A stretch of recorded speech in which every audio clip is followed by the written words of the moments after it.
আমাদের কথা, শব্দচয়ন, রাজনীতিকদের কাছ থেকে আমরা যেটা পাচ্ছি, আমরা যে মানসিক রোগী বলছি না, কোথাও আমাদের রাজ্য, আমাদের দেশেরই বলা ভালো, সেখানে রাজনীতিকরা কোথাও কি কম বেশি মানসিক রোগে ভুগছেন? নাহলে এই ধরনের ভাষা, এই ধরনের শব্দ, এত কাদা ছোড়াছড়ি, যেখানে অপ্রাসঙ্গিক কথা, ব্যক্তিগত আক্রমণ, এটা তো রাজনীতিতে মানায় না।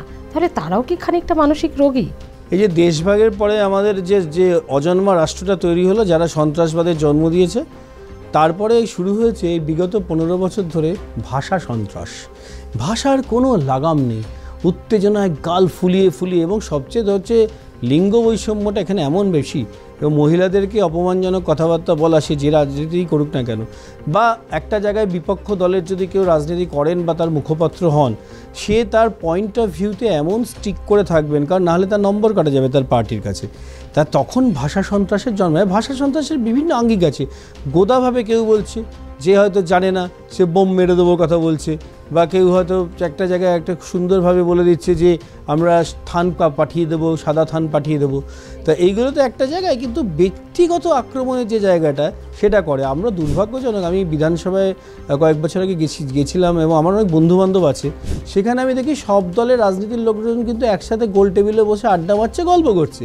আর তাদের যারা গ্রাসরুট ওয়ার্কার, সেই গ্রামে বসে তারা একে অন্যের বাড়িতে বসে বসে রাজায় রাজায় যুদ্ধ হয়, উলুখাগড়ায় প্রাণ যায়। তা এই যে রাজনীতির আঙ্গিনাগুলো রয়েছে, এইখানে প্রত্যেকেই কম বেশি নার্সিসিস্টিক। আজকে যদি মজা করে বলা হয়, 1939 থেকে 1945 সালের যে দ্বিতীয় বিশ্বযুদ্ধ হয়েছিল, যদি অ্যাডলফ হিটলারের ট্যাঙ্কে একটু লিথিয়াম বা ডাইভ্যালপ্রেস বা ওলানজাপিন মিশিয়ে দেওয়া হতো, মুড স্টেবিলাইজার হিসেবে কাজ করতো, তাহলে হয়তো দ্বিতীয় বিশ্বযুদ্ধ ঘটতোই না। তা এই যে আমাদের রাজনীতিবিদদের মধ্যে এরকম সম্ভাবনা রয়েছে, যেই নার্সিসিজম ছিল হচ্ছে গ্রিক গড, একজন নার্সিসাস, যে নিজের আয়নায় নিজের ছবি দেখে আত্মপ্রেমে মজে গেছিল যে আমার চেয়ে এত সুন্দর কেউ হতে পারে। তাই পলিটিক্যাল এর মধ্যে একটা নার্সিসিজম রয়েছে।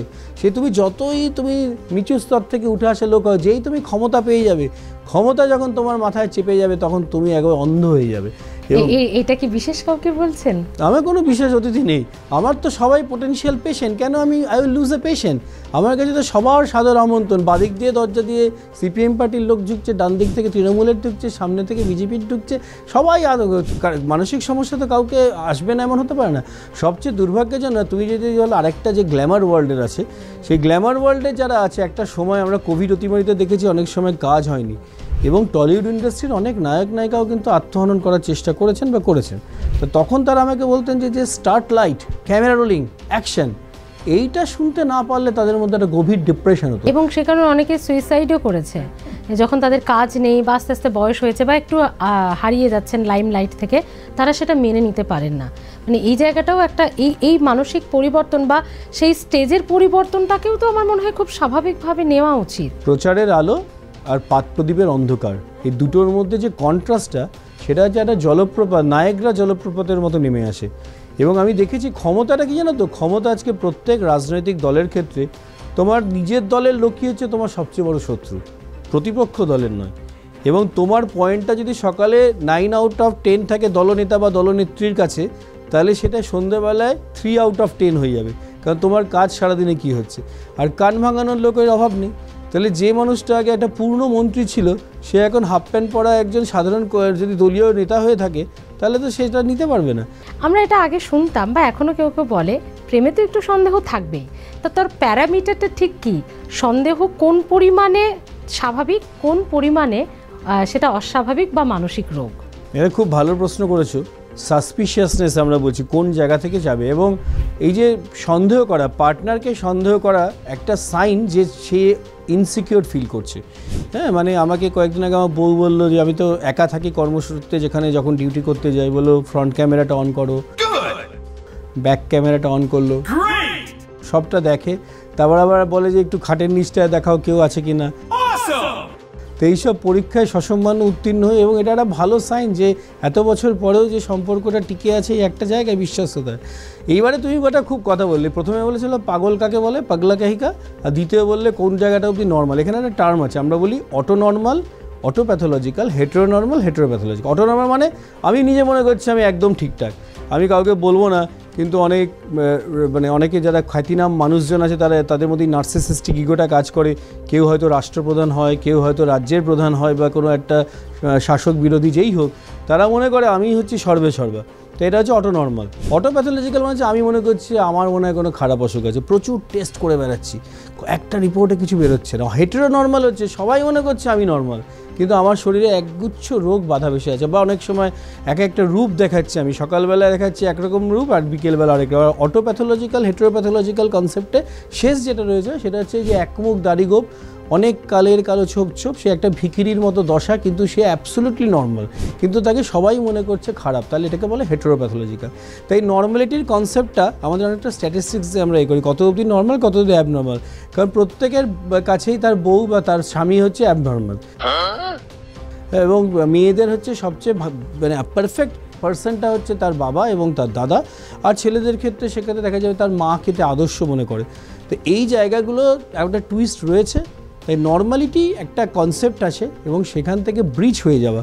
আর রাজনীতির আঙিনায় তো এখন আমার প্রচুর পোটেনশিয়াল পেশেন্ট, এই যত ভোটের এর বাদ্যে শুরু করবে। আচ্ছা স্যার, আমরা হাজব্যান্ড ওয়াইফের সম্পর্কে ছিলাম, এখান থেকে একটা কথা মাথায় এসেছিল তখন, শাশুড়ি বৌমার এই যে চিরন্তন একটা দ্বন্দ্ব, এটাও কি কোথাও একটা মানসিক সমস্যা? ছেলে আমার আর হাজব্যান্ড আমার, এই দুই আমারে কি শুধু এই আমি মানে আমার ব্যাপারটার জাঁতা কলে কি হাজব্যান্ডরা পড়ে যান?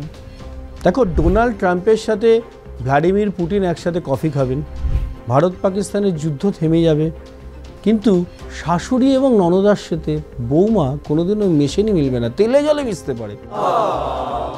তা ওই জায়গাটা প্রথমত হচ্ছে যে এটা একটা অদ্ভুত একটা সাইকোলজি ক্রিয়েট করে।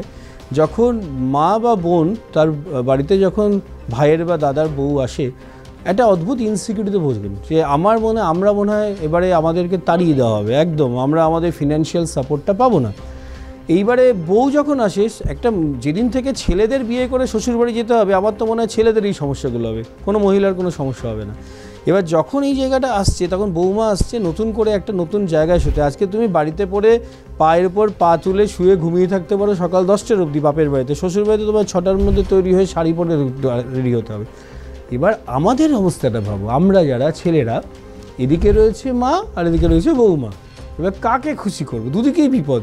তা মাকে আমি একটা খুব মজার জিনিস করেছি, মাকে বলি দেখো তোমার সন্তান তোমাকে তো ভালোবাসবে, কিন্তু বৌমা যদি এরকম করে ওর সাথে তোমাকে সারা জীবন কাটাতে হবে, তখন আমাকে চলে যেতে হবে, তুমি যদি একটু ভালোবাসো তাহলে ভালোভাবে মিশে যাবে। বৌমাকে বলে দেখো তুমি কি যদি আমার মাকে একটু যদি ঠিক করতে পারো, একটু মেলামেশি করতে পারো, ক্ষমাজ্ঞান না করে, তাহলে দেখবে আমি কিন্তু তোমার বাবা মার মানে আমার শ্বশুর শাশুড়ির সমস্ত যত্ন নেব। এই করতে গিয়ে কিন্তু খুব ভালো মিলে যায়। তো এইটা যে দাম্পত্য জীবনের সাথে একদম শ্বশুর শাশুড়ি ননদ দেওর ভাসুর যা অসুর মানে যা আছে তাদের সবাইকে মিলিয়ে দেওয়ার একটা জায়গা হচ্ছে যে এইভাবে আমরা যদি সমন্বয় করতে পারি, এবং এটাই সুখী দাম্পত্যের চাবিকাঠি।